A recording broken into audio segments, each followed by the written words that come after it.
Hello everyone.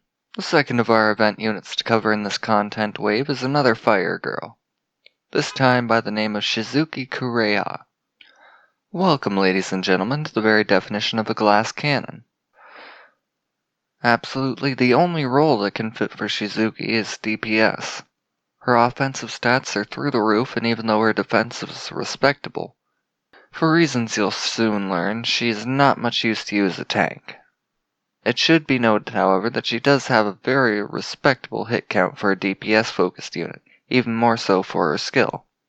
If you're lucky enough to get it, then without a doubt the best typing for Shizuki is offensive.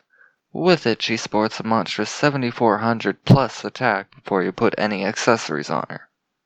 In reality, though, every type is good here, even basic, since her raw stats are above almost everything else in the game at the moment.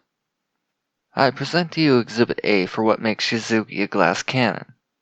If you make her your leader, every team member, regardless of element, gets a massive 80% increased attack. However, this comes at the price of a 30% drop in defense. For most content, this won't matter.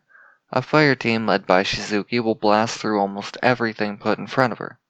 And here is Exhibit B for the glass cannon theory. The BE cost for skill is huge at 300, basically 3 times the standard cost of most units.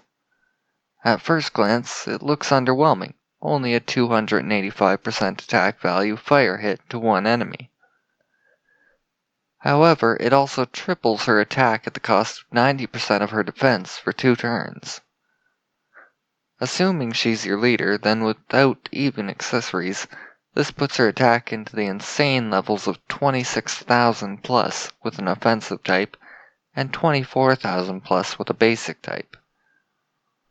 Now you can see the reason for her huge HP stat, since that's what she'll be relying on to stay alive with an almost non-existent defense. At first glance, her synchro accessory is unusual. However, there's actually a lot of synergy with her skill and leader skill.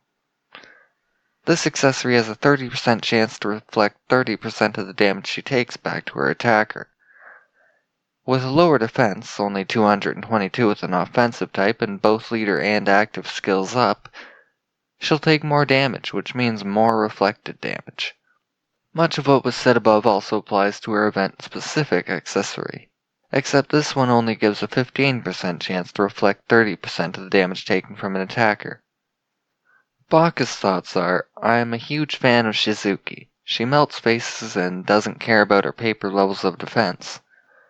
Throw powered third and vital third accessories on her, as well as her synchro accessory to make the most of her attack and HP stats, and just let her loose on the enemy.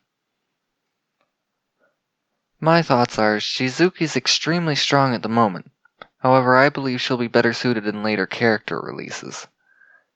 The main downfalls of Fire right now being a lack of buff and aggro support. No offense to her personal accessories, but I don't think they're a sustainable answer. When she can get both single attacks off her back and further buffing or enemy debuffing to support her own self-buffs, say crit for example, she'll likely have some of the most sustainably high output available. Personally, I also wouldn't consider her leader skill until your team has these same requirements. Thank you for watching and Bakuryu for the resources. You can find the link to the Village and Sorakana Discords in the description below. Until next time, Less out.